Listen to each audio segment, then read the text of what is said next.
কি আমি আমার সন্তানের জন্য আসলে কোনোদিন আমি বিরহ করি নাই, আমি আনন্দ নিয়ে আসছি। এই কারণে তার গায়ে সাদা পোশাক আছে।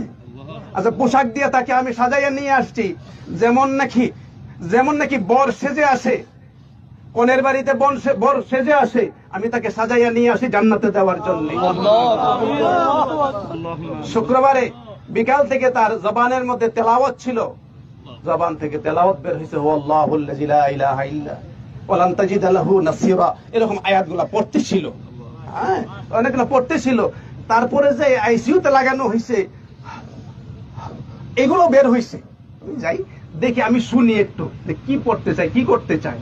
তো বাসায় আসলেও কোনোদিন গোসল করে খালি গায়ে বের হয় নাই। আমি বলতাম যে এখানে তো কেউ নাই, না থাকলে কি এটা একটা পর্দা না?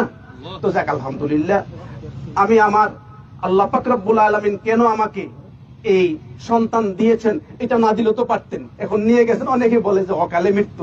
আসলে মৃত্যুর কোনো কালই নাই, তো অকাল হবে কিভাবে বলেন তো দেখি?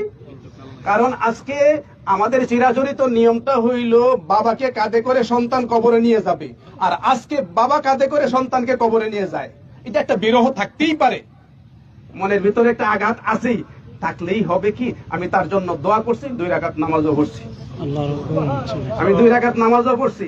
গত রাত্রে অনেকক্ষণ পর্যন্ত তাহাজ্জুদের নামাজ পড়ে আমি দোয়া করছি যে আল্লাহ যদি তার হায়াত থাকে দাও, আর না হইলে ইমানের সাথে, আর কষ্ট না দিয়া। এই আইসিইউতে যে কষ্ট যারা গেছেন বুঝেন, আর যারা যান নাই আসলে বোঝার সুযোগ হয় না, আর যাওয়ারও দরকার নাই আমি মনে করি।